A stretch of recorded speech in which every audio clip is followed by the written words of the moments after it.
Hello world, hello YouTube land. I think I want to title this review An Air of Despair, because that's the sense I got after reading Cinema Purgatorio from Avatar Press. I'll explain. I'll go through the stories individually, quickly. First one, Cinema Purgatorio by Alan Moore, is about a... here we go, I'll show you it. It's a black and white movie from 1914.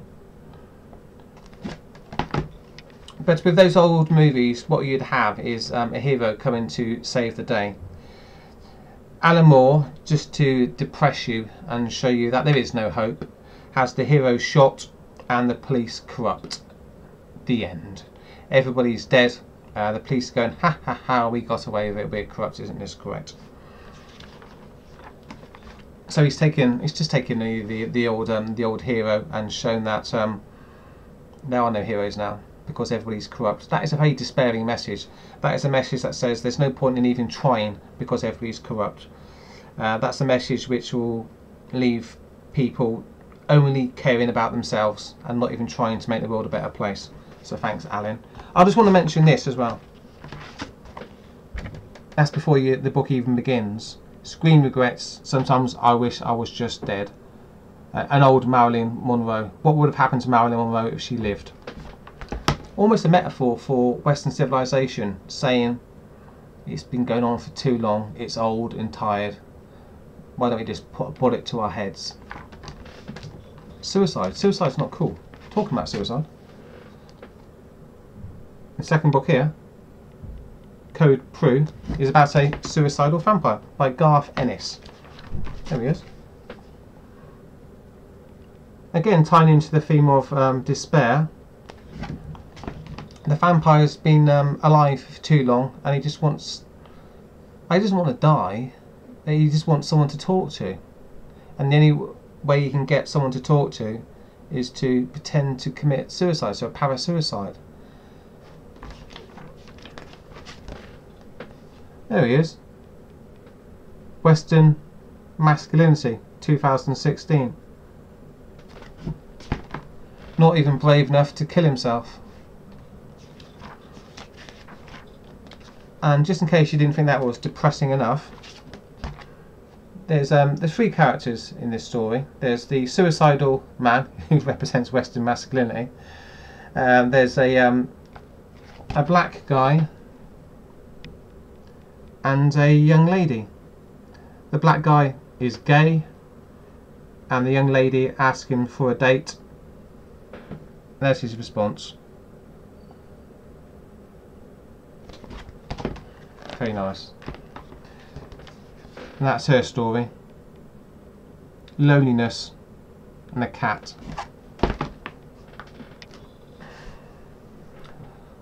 Western masculinity trying to kill itself. The woman has a cat. The only man she had a hope of a relationship with is gay. Air of Despair. Next story is called Mobbed, or Modded. Sorry, Modded. I don't know how to say that word. Modded. Mooded. I don't know. Modded. It's Kieran Gillen. Kieran Gillen taking the Mickey out of Pokemon. Why? Who cares about Pokemon anymore? He's just being nasty with Pokemon. Having a Pikachu character beaten by that thing.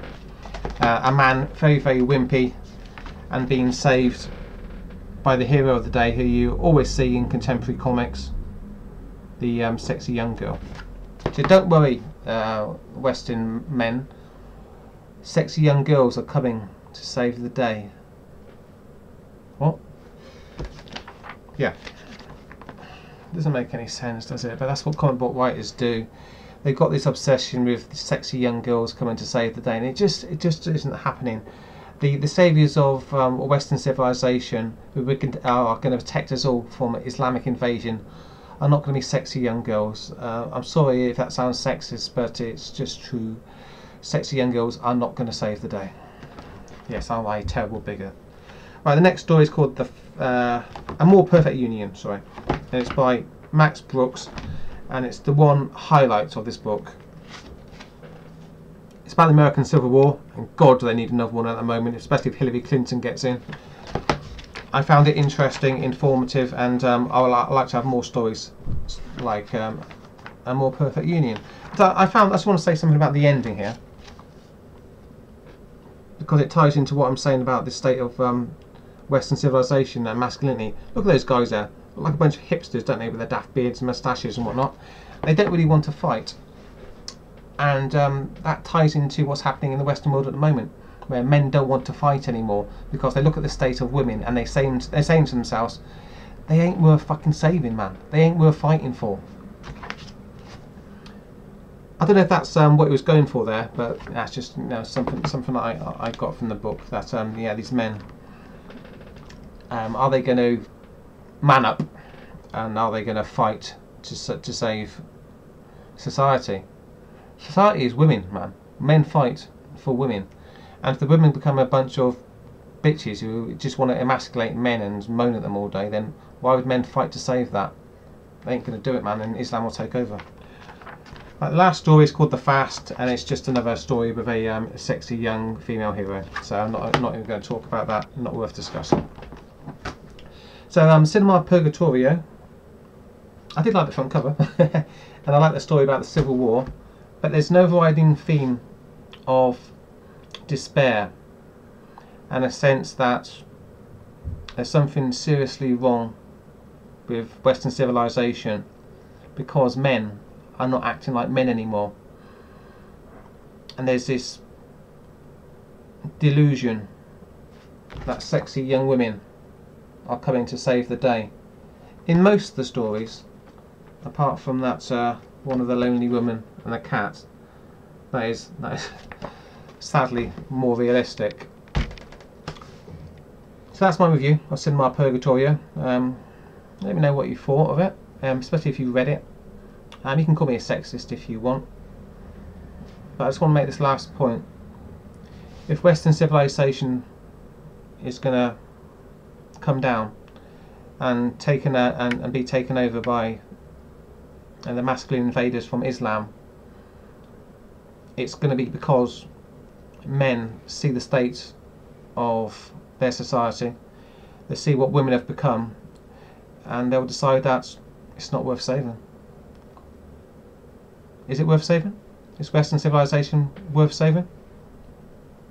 I'll leave that question hanging in the air. Take care, everybody. Thumbs down, thumbs up. Do whatever you like. Take care. Goodbye.